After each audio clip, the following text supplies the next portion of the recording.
Okay, folks, we're not gonna say anything else. We're gonna get straight into it. We're reacting to this, and also, I'm gonna compare it with Nero from Devil May Cry 4. Let's see how powerful these two will, because I have to say, Nero could give Netflix Dante a run for his money. And I think Devil May Cry 4 is much cooler than Netflix one. Yeah, it's much cooler. General, and I think the main thing that I find a problem with is that the demons are good trope, which is something we often see in modern writing being so pervasive in this anime that it's distracting. And I think that's the thing I hate about the current modern day writing patterns, where everything is following a similar trope because everyone has the same ideology or philosophy in life. And I think that's the thing that's projected out when we see this animation play out. I know people are going to say, no, it has all the Easter eggs. It's doing everything that we see in Devil May Cry that show the producers know something about Devil May Cry, but I'd rather have sincerity and authenticity rather than Easter eggs. And I think that's the thing that's absolutely missing in Devil May Cry for Netflix. Yeah, that is missing. Now, I'm not certain if Wagner knows why he knows this, but right now, they're also pitching a female Aslan. That's true. They're doing it again. Look at what happened with Black Cleopatra, how that ended up. So, in my opinion, I think if you look at Devil May Cry 4, ooh, those demons, they're pretty much scary and intimidating. Unlike this one, I feel like it's racism. Come on, Netflix, you can do better. It's rooted in this misconception of trying to humanize the bad guys. And I think we saw this with Rings of Power, where they did this to the orcs, where it kind of destroyed the overall structure of the villain arc of Tolkien's work. And I think that's the thing gamers are seeing right now, where you upended the entire dynamics of the story because you want to make this relatable approach between the bad guys and the good guys. And I think that's the thing that we see at the core of Devil May Cry, where there's this push to make the demons all these family-loving people that have good intentions. And of course, the humans are the absolute evil people in this situation, specifically religious Christian people are the evil part of the story. I think seeing that dynamic often approach within the American animation style is a thing that is just not really selling to the fan base anymore, because we already saw this dynamic kind of branch away from what we saw from the original source material. Okay, sorry, we had to pause a bit early. There was a lot of ads, I have to cut that out. Generally speaking, when it comes to this modern day write, the problem is talent and experience.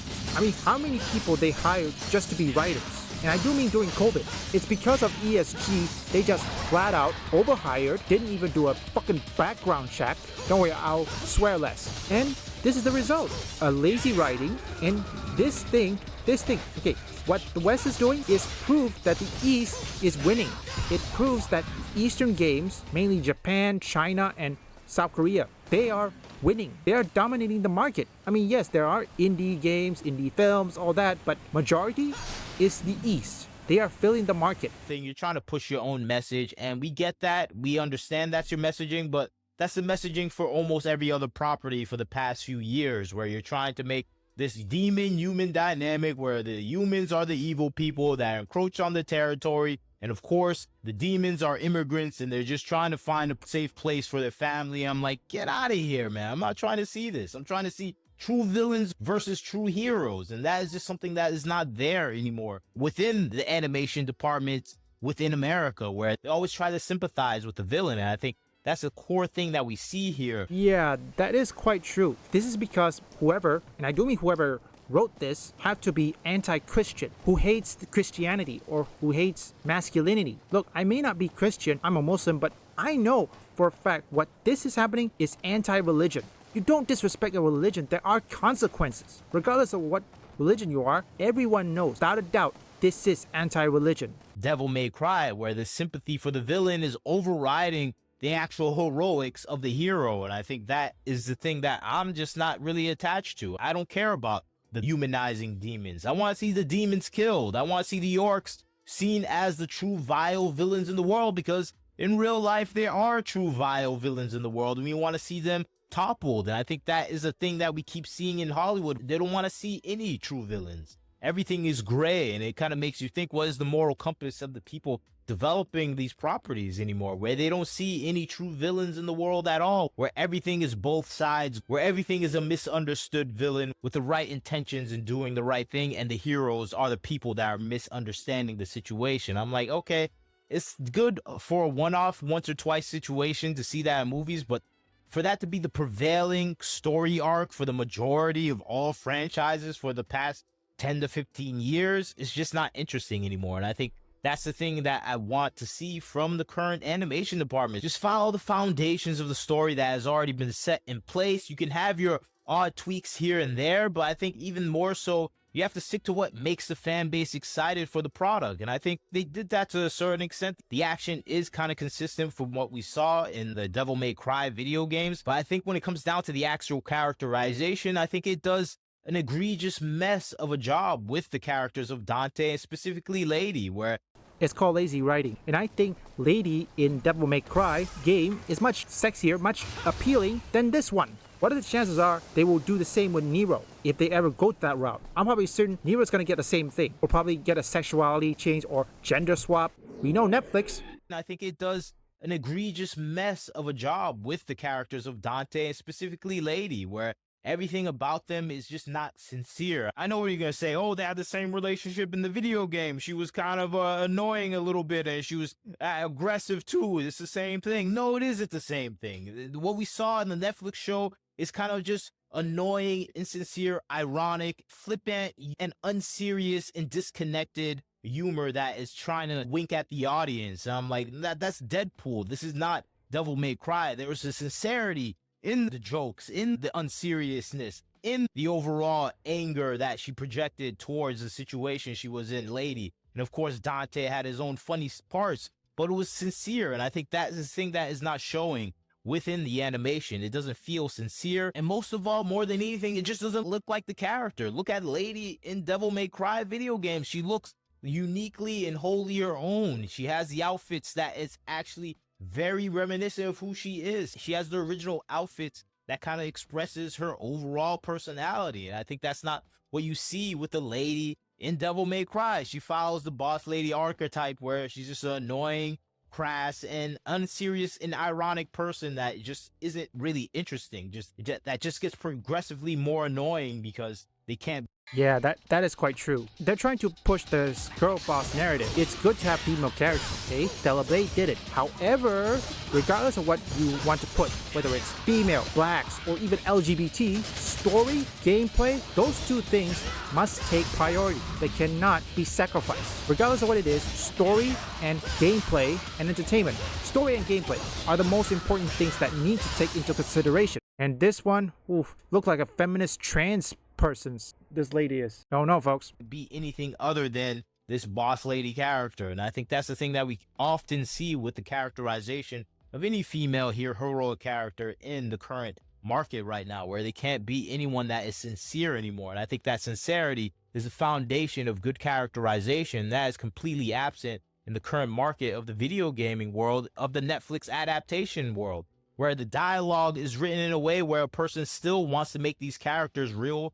identifiable, and relatable people, where that is just not there with the Netflix version, where they're just winking at the crowd, giving Easter eggs, knowing that this is being watched by video game players and trying to say, hey, I play games like you. Hey, remember this? I'm like, okay, I remember it, but I want to see the character kind of expressed in a real life animation motion. That is just not there. They're just a facsimile of the character. They're just a copy that has none of the characteristics that are identifiable. There's no sincerity in the approach, and the writing is just overall terrible and unrelatable. It feels like someone just stepped out of Reddit and Twitter and started writing Reddit and Twitter tweets as the way she's talking. Yeah, that could be true, because based on this one has a long one, but this one, the one right here, it's too short. You know what? Why don't we skip? Again, I think whoever wrote this person, I have to assume has political bias. That person who wrote this hates this one. I'm 100% sure that whoever wrote this is a trans person who hates this one.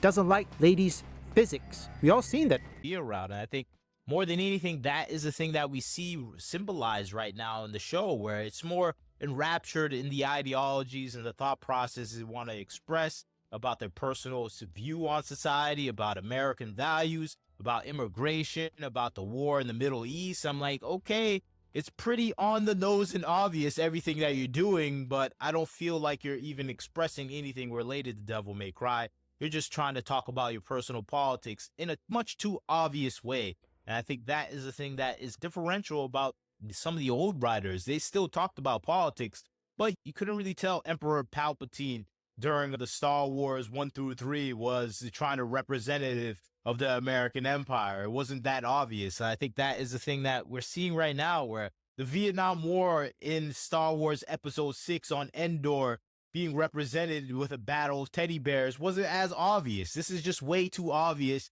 has all the hallmarks of a person that is just lost in their own political ideology, that can't make anything creative beyond what they see in current day society. And I think that is the failure that we're seeing reflected in the video games. Plus, more than anything, I can't forgive them for what they did to Lady. They couldn't give her an iconic outfit. She doesn't have the personality that I love to see from the video game. So beyond everything they did with the villains, I can't forgive them for that. You know what? I'm gonna title this Nero Reaction to Devil May Cry Netflix. At first I thought I wanted to title it Devil May Cry 4 versus Devil May Cry Netflix, so I thought I'd change a bit. It's probably going to change the title before it's uploaded. I think Nero is probably going to shock or shit himself. How much you want to bet they were going to do the same thing with Nero? We already know Netflix track record. And right now, they're trying to make a female Aslan, and then, oh, that's going to tear the movie to shreds. I mean, you think this was bad enough? Wait till you see Netflix Chronicles of Narnia.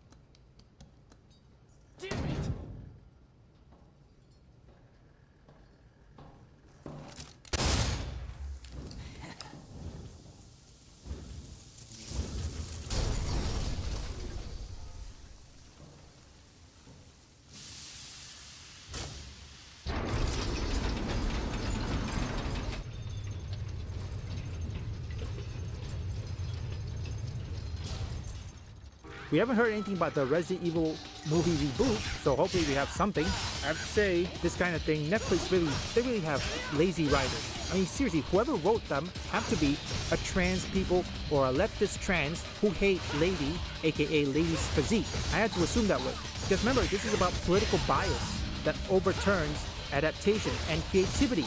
Political propaganda takes precedent over creativity. And it really needs to stop. Seriously, it really needs to stop. If Netflix wants to stop, then they could congratulate themselves for the unemployment line. Yeah, Netflix may have a lot of movies in their back catalog, but it will come to a point where Netflix is going to face the consequences of their action. I think that will be it. This video has gone long enough. Hopefully the gameplay that I showed you is enough to keep you entertained. And apologies if the sound is much higher than my voice and I'm doing my game sound. We'll see to that. Other than that, like, comment, and subscribe. I'll leave Right in Your Nose Wise full video in the description. I will see you in the next video. Peace out.